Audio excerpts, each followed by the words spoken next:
We should all wish our holidays would go about as well as it is for the Rams.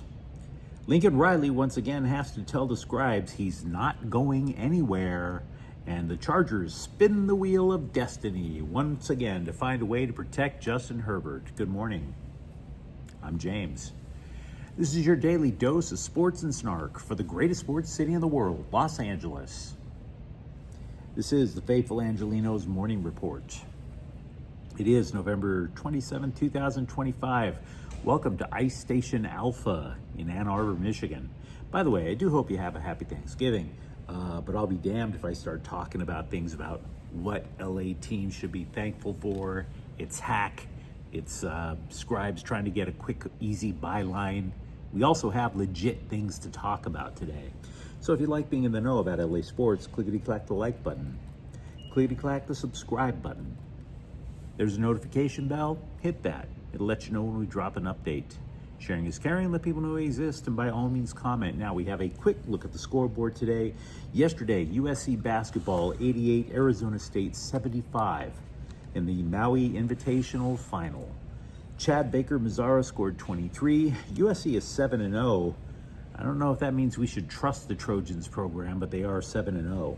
Meanwhile, there are no games involving LA teams today. Probably a good idea to just reach out to people who care about you. And with that out of the way, what do you say we get to the news? We have lots of Rams news today. 3 pieces that are absolutely wonderful going into the holiday season, and 3 pieces that are just kind of whatevs. So, for example, Akello Witherspoon, taken off injured reserve, could play Sunday against Carolina. You may recall Dude was expected to be a difference maker in a questionable backfield, but he broke his clavicle over in week 2. The Rams also brought back Darian Kendrick after Seattle cut him this week. They need the help. So, yeah, good pieces of news. Roger McCreary was placed on injured reserve yesterday, but to be fair, he was pretty much a special teamer. So these are upgrades to the Rams defensive backfield. Also,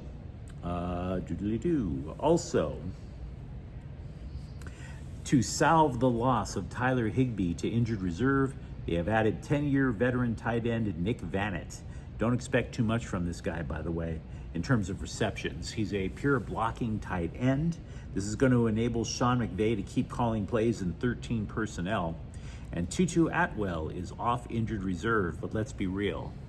If McVay is shifting over to 3 tight end formations now, do you really think Atwell is going to be seeing the field ahead of Puka Nacua and Devontae Adams? Nope. Now, you may have counted those Rams updates and said to yourself, hey, wait, Skippy, you promised us 6. You only gave us 5. And you'd be right. So, here is the news that absolutely warms the cockles of my heart. Now, I don't know where the cockles are. Sometimes I even wonder if I have a heart. But it is the holiday season. Let's err on the side of optimism. Clout-chasing succubus Kelly Stafford's podcast is on hiatus so she can focus on her family. Focusing on her family. That wouldn't have anything to do with your husband going after another Super Bowl ring, would it? Going for an MVP, maybe not needing you to publicly drag his personal life and the lives of his teammates, both from college and his professional career, would it? So you can parlay his talents into trying to craft your own show business career, right? That wouldn't be part of the reason? That maybe if your husband keeps his hot streak, that might be more helpful for you to land another mattress commercial? For real, her whack podcast, and trust me, I make no bones about where I sit on the social media totem pole. Her podcast would arguably be one of the biggest threats to a Rams Super Bowl run. She made her own husband, one of the NFL's toughest gunslingers, look like a cuck.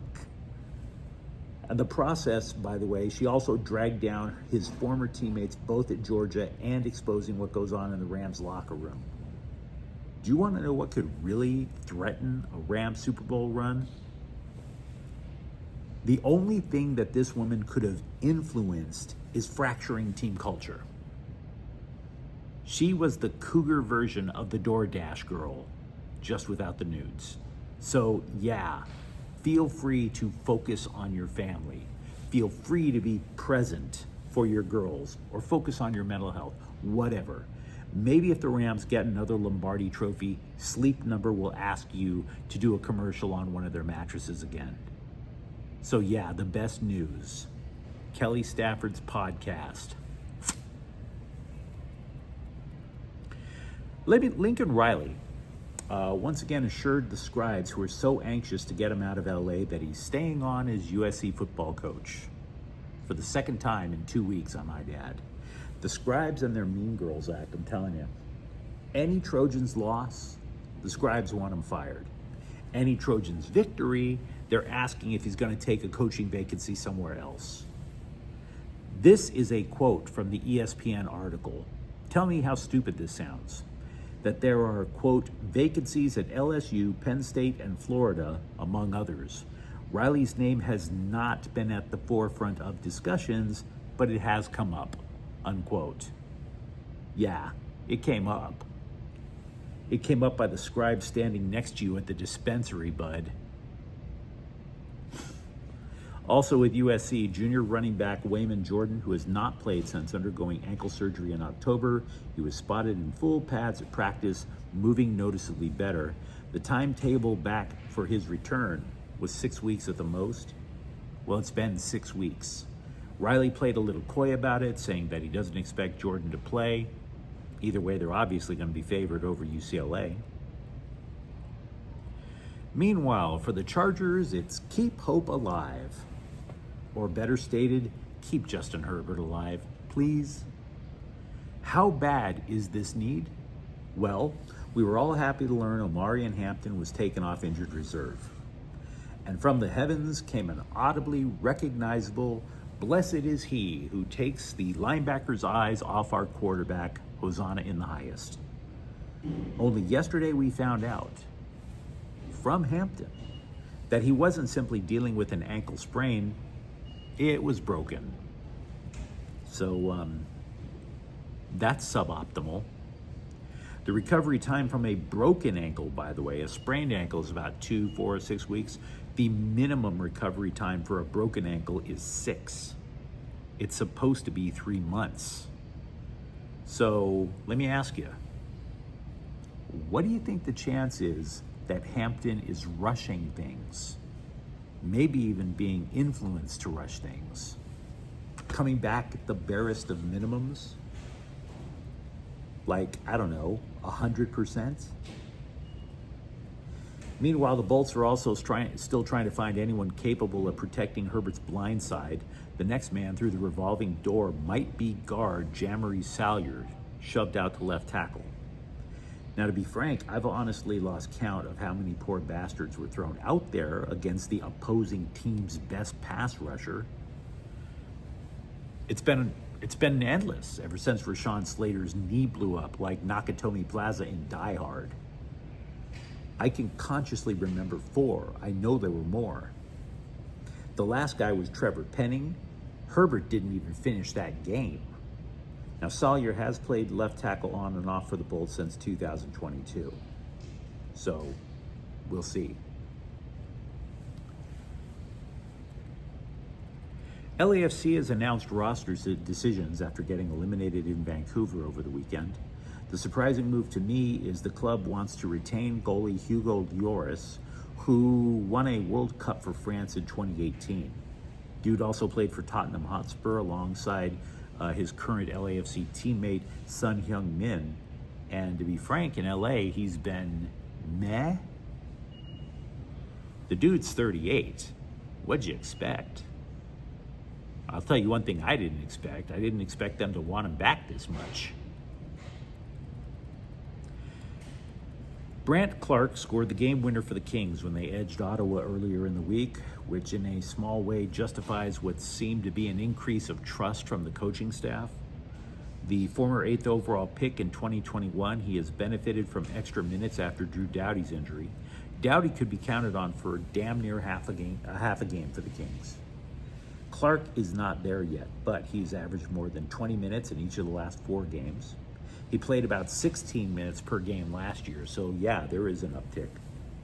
You might recall General Manager Ken Holland was said to love bigger defensemen, which put Clark potentially on the outs.